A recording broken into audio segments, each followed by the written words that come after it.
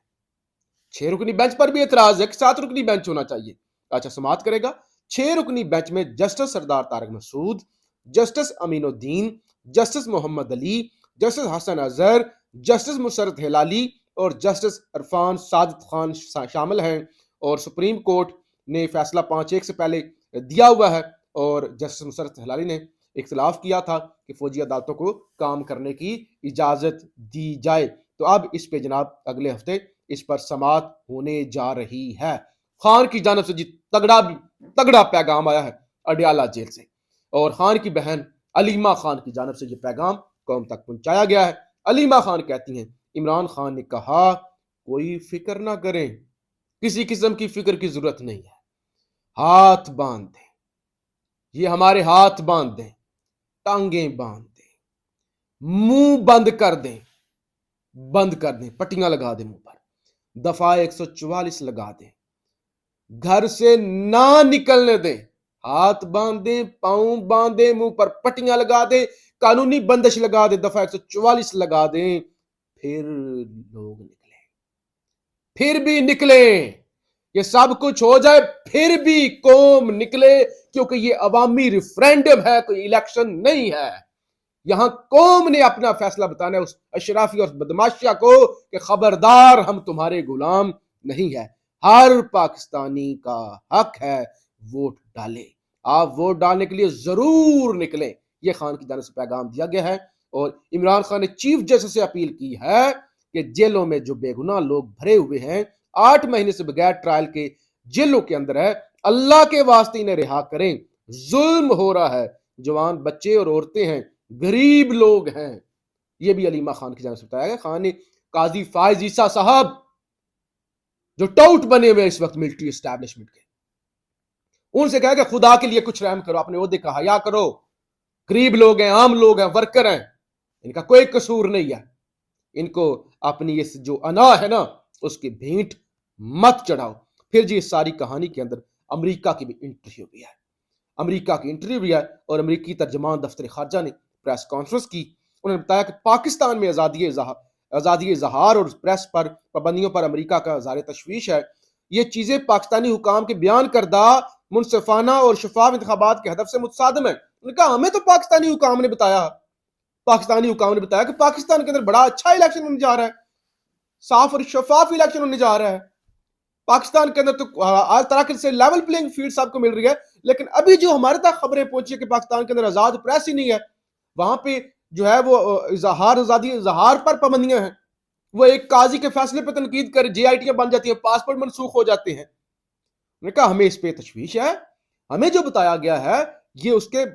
جو ہے نا اس سے مطابقت نہیں رکھتا، ہمیں اس کا مطلب ان کا جو بریف کیا پاکستانی حکام نے وہ جھوٹ ہے۔ اور اب ذرا چیک کریں، نوبت یہ آ گئی ہے، پہلے تو پی ٹی آئی والے کہتے تھے نا، اب ذرا قاضی صاحب سن لیں، دانیال عزیز نون لیگ سے، ابھی تک نون لیگ انہوں نے چھوڑی نہیں ہے، نون لیگ کے الیکشن لڑ رہے ہیں، وہ آزاد ہیں، ان کو ٹکٹ نہیں ملا۔ دانیال عزیز کیا کہتے ہیں؟ وہ کہتے ہیں دیواریں پھلانگ کر، دروازے توڑ کر چادر اور چار دیواری کا تقدس پامال کیا جا رہا ہے، لوگوں کو اٹھا لیا جاتا ہے، کہا جاتا ہے احسن اقبال کو ووٹ دیں، یہ باتیں کوئی اور نہیں کر رہا، احسن اقبال کر رہا ہے، پی ٹی آئی والے نہیں کر رہے۔ اور شیر افضل مروت جی چھایا ہوا ہے، ایک ویڈیو سوشل میڈیا پہ بڑی وائرل ہو رہی ہے، وہ ایک پروگرام کے اندر تھے سنو نیوز کے، اور وہاں پہ جناب الیکشن کے حوالے سے نوجوان بھی بیٹھے ہوئے تھے، شیر افضل مروت بھی، تو انہوں نے شیر افضل مروت نے کہا کہ ذرا ان نوجوانوں سے ووٹنگ کروائیں نا، ذرا لائیو ہی فیصلہ سنیں نا کہ یہ ووٹ کس کو دیں گے۔ تو اینکر نے کہا نہیں شیر افضل مروت رہنے دے، آف دا ریکارڈ کر لیتے ہیں، آف دا ریکارڈ کرتے ہیں، بعد میں کر لیتے ہیں۔ وہ شیر افضل مروت نے کہا چلیں ذرا تالیاں ہو جائیں،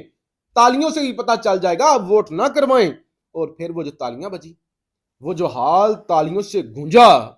وہ جو ہر طرف تالیاں ہی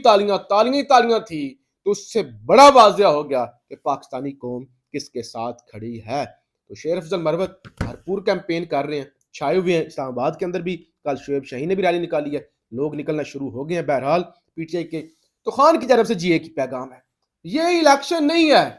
یہ عوامی ریفرینڈم ہے کہ عوام نے بتانا ہے طاقتور حلقوں کو کہ ہم کسی کے غلام نہیں ہیں، ہم اس ملک کے مالک ہیں۔ یہ عوامی ریفرینڈم ہے، تیاری کریں اور مجھے کامنٹس باکس میں بتائیں کہ آپ کس حلقے سے ہیں اور آپ کے حلقے کے اندر انتخابی نشان کیا ہے، امیدوار کون سا ہے۔ تو زیادہ سے زیادہ جو لوگ اس کو کامنٹس کو پڑھیں گے ان کو پتہ چل جائے گا کہ کون سا حلقہ ہے اور وہاں پہ پی ٹی آئی کے امیدوار کا کون سا انتخابی نشان ہے۔ پاکستان زندہ باد۔